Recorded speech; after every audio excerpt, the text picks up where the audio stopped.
Di sisi imam-imam, dalam Kitabul I'tibar An-Nasikh wal Mansukh min al-Asar, dalam tu Imam Hamdani sebut kaedah-kaedah tarjih yang diguna pakai di sisi imam-imam mujtahidin, di sisi imam-imam mazhab ni ada hampir 50 kaedah. Dalam kitab An-Nukat, Hafiz Iraqi sebut kaedah tarjih yang diguna pakai di sisi imam-imam mujtahidin, di sisi imam-imam mazhab ni ada hampir 100 kaedah. Kita tahu satu kaedah, kemudian salahkan Imam Abu Hanifah, Imam Syafi'i, bolehkah? Imam ada lagi banyak kaedah. Kaedah mana dia guna, kita pun tak faham. Kita pun tak tahu. Ada dalam kitab-kitab ada sebut. Kita tak belajar, tak cari, tak jumpa. Mudah-mudah kita kata, ijtihad Imam Abu Hanifah ni bercanggah dengan hadis sahih. Imam Abu Hanifah tak betul. Tak boleh. Kita bawa cara-cara seperti itu. Itu kelirukan masyarakat dan celarukan fikiran umat Islam. Dan dengan cara-cara seperti itu, umat Islam akan jadi kurang ajar dengan alim ulama dan biadab dengan alim ulama. Kita tak boleh didik umat Islam dengan cara tu. Jadi kita belajar dulu dengan betul, biar kita faham dulu dengan cara yang sepatutnya kita faham. Kita sendiri pun tak faham mana, kita sendiri pun tak cukup ilmu hadis lagi, tapi kita mau belagak, kitalah atas muka bumi ni pandai hadis. Imam Abu Hanifah pun tak pandai hadis, Imam Syafi'i tak jumpa hadis. Kita mau belagak seolah-olah begitu, tidak boleh. Jadi zaman sekarang ni kita dah belajar kutubus sittah, dah khatam dengan talaqi musyafahah dengan guru mahir hadis. Kemudian kita dah belajar jarah ta'dil, ilmu rijal, sekalipun asbab wurudil hadis, masih lagi bidang-bidang lain kita dah belajar. Walaupun kita dah lancar mulut, walaupun dah pandai kita sebut hadis-hadis, kita tak sampai lagi peringkat muhaddis. Muhaddis ni, orang hafal hadis 10,000 hadis sekali dengan sanad-sanad. Syekhul hadis ni orang mahir syarah kitab-kitab hadis mu'tabar dan menguasai ilmu hadis. Itu Syekhul hadis muhaddis ni peringkat paling rendah sekali di kalangan muhaddisin. Tinggi pada Syekhul hadis muhaddis ni Hafizul hadis, yang hafal hadis 100,000 hadis sekali dengan sanad. Tinggi pada tu Hujjah, yang hafal 300,000 hadis sekali dengan sanad.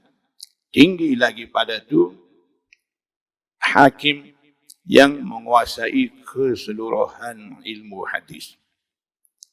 Itu baru peringkat muhaddisin. Tak sampai lagi peringkat mujtahidin. Mujtahid ni darajat dia lebih tinggi daripada muhaddis. Muhaddis ni dia hafal hadis, pandai menentukan darajat kedudukan hadis, faham maksud hadis, dan juga dia pandai riwayat hadis-hadis. Dan dia tidak ada kebolehan ijtihad untuk mengeluarkan hukum ahkam daripada hadis-hadis tu. Mujtahid ni dia menguasai dua bidang, bidang hadis dan bidang ijtihad. Hadis pun pandai menguasai, dan Allah Subhanahu wa taala dah bagi kebolehan ijtihad dengan mereka. Mereka pandai ijtihad hukum daripada Al-Quran dan As-Sunnah. Mereka menguasai dua-dua bidang hadis tu. Paling rendah sekali di kalangan imam-imam mujtahid ni ashabul wujuh. Kemudian tinggi pada tu ashabul tamyiz. Tinggi lagi pada tu ashabul wujuh, ashabul tarjih.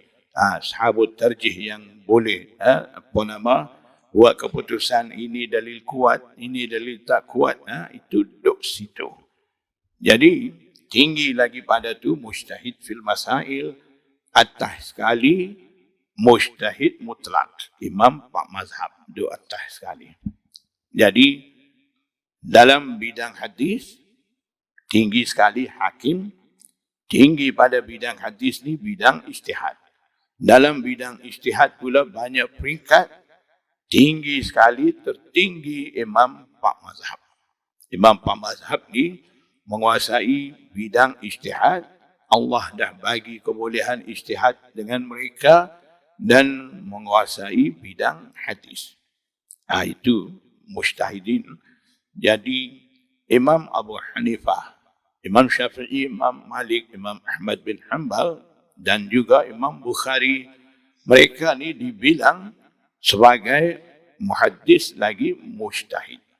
Jadi cuba kita tengok, kita yang sekarang baru belajar ilmu hadis, dah pandai sikit-sikit, tapi keadaan kita, kebolehan kita ni nak masuk di sisi peringkat muhaddis, syekhul hadis pun tak layak lagi. Itu paling rendah sekali di kalangan muhaddisin. Apalagi kita mahu belaga. Macam kita ni lebih pandai pada Imam Syafi'i, mau kritik Imam Abu Hanifah, Imam Syafi'i, siapa kita ni?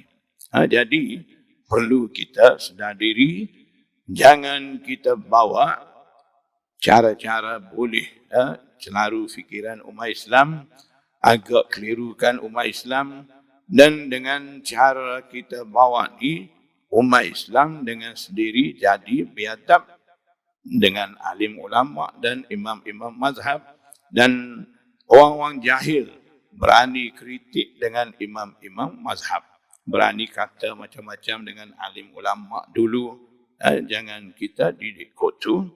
Jadi imam-imam dulu seperti Imam Abu Bakar ibnu Abi Syaibah, walaupun dia dah jadi tu guru Imam Bukhari, Imam Muslim, dia susun kitab dia Musannaf tu, dia tidak buat tarjih tu. Dia cuma kemuka hukum, dalil bagi hukum tu, dan dia tidak buat pentarjihan di antara dalil-dalil tu.